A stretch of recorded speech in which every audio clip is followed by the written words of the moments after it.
আসসালামু আলাইকুম, শুভ সকাল। কেমন আছেন সবাই? আশা করছি ভালো। আলহামদুলিল্লাহ আমরাও ভালো আছি। সকাল কারণ ওই রুমে ওরা ঘুমাইতেছে, শুকনো মরিচের ধাকে উঠে যেতে পারে। আর এই যে দেখেন আজকে ওয়েদারটা, রোদ উঠছে কিন্তু এখন আবার 2 দিন ধরে একটু গরম গরম লাগতেছে। আর এই যে বিল্ডিংটা দেখেন না, ওই যে গাছ সাইডে যে গাছ, এই বিল্ডিংয়ের আমরা দোতলায় ছিলাম। আর এই বিল্ডিংয়ে, এখানে আগে বিল্ডিং ছিল না, এখানে টিন সেট ছিল, সেখানে আমার বাবা মা থাকতো। তো এই রাস্তা দিয়ে আমার বাবা মা অনেক হাঁটাচলা করছে, এই যে দিক দিয়ে, এই দিক দিয়ে। তো এই এলাকায় এই জন্য আমার থাকা, কারণ এখানে থাকলে না আমার বাবা মা বাইচা নাই, তারপরে মনে হয় কি আমার বাবা মা বেঁচে আছে। আমার খুব আপন আপন মনে হয় এই এলাকাটা। তো এই জন্য না যত যাই করি এদিকে এদিকে আশেপাশে যে জায়গায় ওদিকেই বাসা নেওয়ার চেষ্টা করি, এই জন্য দূরে কোথাও নেই না। তো আপনাদের সাথে আজকে আমার বাবার বাসাটা দেখাই দিলাম, মানে আমার বাবারা যে বাসায় ভাড়া ছিল ওই যে বাসায়। তো বাবা মা নাই, কিন্তু বাবা মার স্মৃতিগুলো আছে এখানে। আমি যখন আমার শ্বশুরবাড়ি থাকতাম, আমি আমার নেহাকে নিয়ে, ছোট ছিল নেহা তখন, নেহাকে নিয়ে আসতাম। এসে আমার বাবা মার সাথে অনেকক্ষণ, মানে প্রায় কি আসতাম, আইসা আর কি সময় কাটাইতাম। তো সেই দিনগুলো অনেক মনে পড়ে। আর এই এলাকায় আমাদের বড়, মানে আমি বড় হয়েছি এই এলাকায়, আমার এই এলাকায় জন্ম, এর জন্য এই এলাকা ছাড়া কোথাও যাইতে মন চায় না। যাই হোক, অনেক কথা বলে ফেললাম। এখন নিধির বাবা গেছে হইল গিয়া বাজারে, কতগুলা শুকনা মরিচ দিয়ে আজকে আমার ব্লগটা শুরু করলাম। যারা যারা আমার সাথে খারাপ ব্যবহার করবো তাদেরকে আজকে শুকনা মরিচ খাওয়াবো।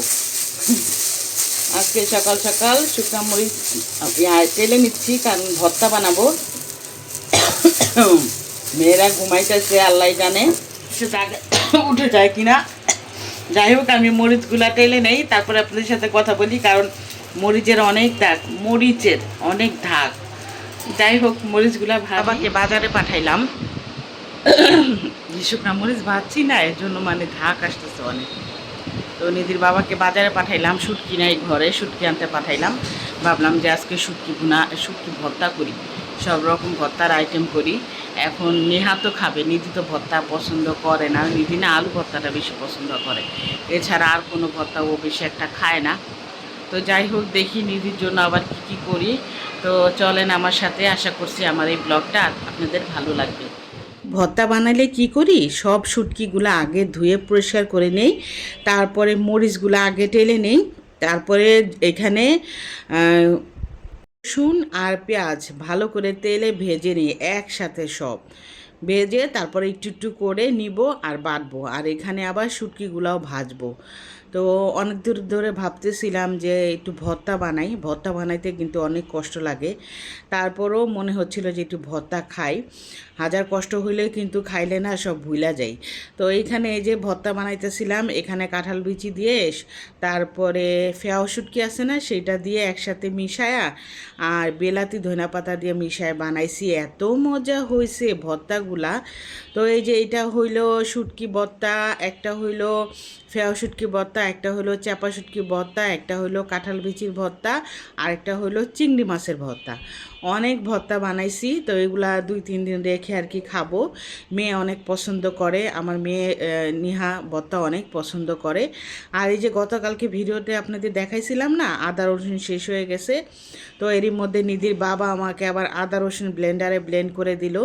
আসলে যখন আমি কাজ করি না, বেশি কাজ থাকে, নিধির বাবা আমাকে অনেক হেল্প করে কাজ করার সাথে সাথে, ও দেখা যায় আমাকে টুকিটাকি কাজ করে দেয়। আর এরই মধ্যে দেখেন রান্নাঘরটা ভালো করে পরিষ্কার করে নিচ্ছি। তো আমার একটা অভ্যাস কি জানেন, রান্না করার পাশাপাশি সাথে সাথে আমি রান্নাঘরটাও ভালো করে পরিষ্কার করার চেষ্টা করি। অনেকে আছে দেখা যায় কাজ শেষ হয়ে গেলে তারপরে করে, আমিও করি, কিন্তু বেশিরভাগ যখন ভর্তা বানাই বা কিছু বাটি কোটা বাছা করি, তখন চেষ্টা করি সাথেই পরিষ্কার করে রাখার জন্য। তো এখানে আবার রুই মাছ ছিল, সেই রুই মাছ 3 টুকরা আবার বোনা করতেছিলাম। তো তো এখানে রুই মাছ টমেটো দিলে বেশি ভালো হইতো, টমেটো যেহেতু নাই তো এইভাবেই ভুনা করতেছি। আর এখানে ভাতের চাল আবার ভালো করে ধুয়ে পরিষ্কার করে রাখলাম। এটা হয়ে গেলে আমি ভাত চড়াই দিব।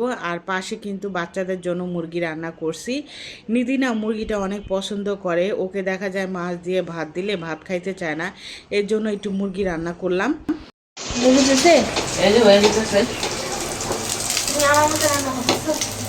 আপনার মতো হয়েছে নাকি দেখেন, এই যে পেঁয়াজ লাল হয়েছে, পেঁয়াজ লাল হয়েছে দিয়ে দিব। সমস্যা আছে আরো তো বলে না, আমার মতো হয় নাই।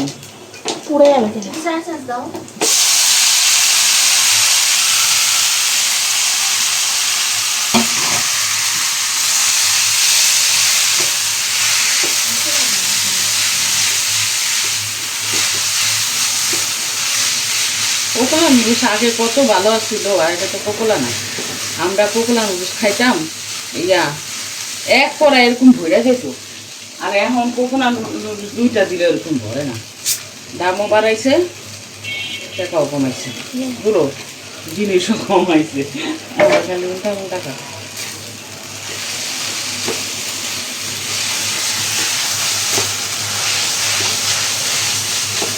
মশলাগুলো মিলতে চায়।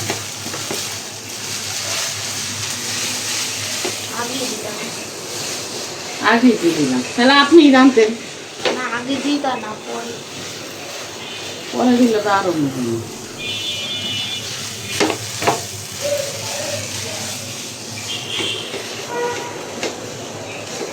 দুপুরে আজকে নিধি ভাতই খাইলো না। এত কষ্ট করে রান্না করে আমার লাভ কি? ভাতে যদি না খাস নিধি, হ্যাঁ না খায় ঘুমাই গেছে। তুইও তো খাইতি না খাওয়াই দিলে।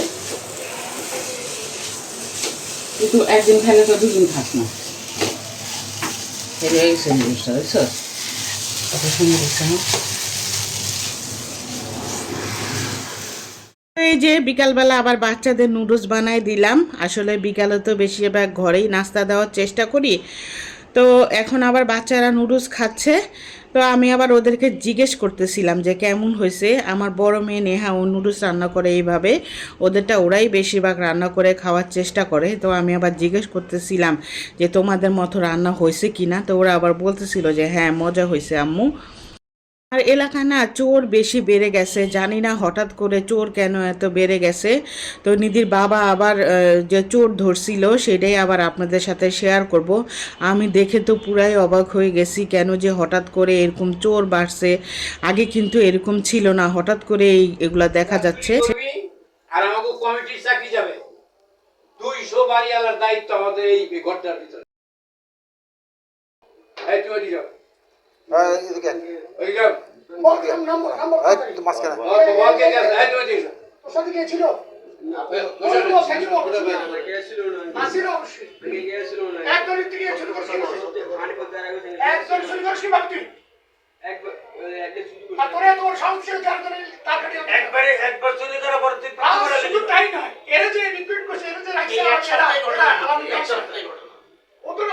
এক সপ্তাহ